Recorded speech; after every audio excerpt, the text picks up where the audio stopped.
मुंबईतील गोरेगावच्या नेस्को सेंटरमध्ये शिवसेना एकनाथ शिंदे पक्षाचा 60वा वर्धापन दिन मोठ्या उत्साहात साजरा करण्यात येतोय। जनात शिवसेना मनात शिवसेना हा संदेश देत पक्ष बळकटी करण्याचा निर्धार यावेळी करण्यात आला। या मेळाव्यात उपमुख्यमंत्री एकनाथ शिंदे यांनी पक्षाच्या आगामी राजकीय वाटचालीबाबत मार्गदर्शन केलं।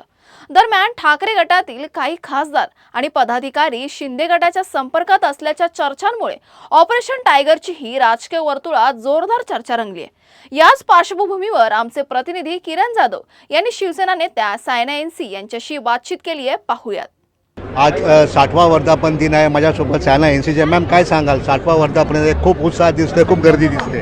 60 वर्ष झाले आणि हे जल्लोष तुम्ही बघा। आदरणीय एकनाथजी शिंदे साहेबांना ऐकायला एक कार्यकर्ता उत्सुक आहे आणि एकच लक्ष आहे, आमच्या महाराष्ट्रासाठी प्रगती आणि एक विकसित महाराष्ट्र। काय सांगाल मॅडम, अजून कशा प्रकारे पुढचा विकास आता पुढे दिसून येईल? विकास तर आहेच, परंतु नेतृत्व मध्ये जे संवेदनशीलता आणि आदर आहे ते कार्यकर्त्याला खूपच आवडत आणि मला वाटते की एक पक्ष आहे, त्यांना प्रेरणा घ्यायचं तर आमच्या पक्षाला बघून घ्या।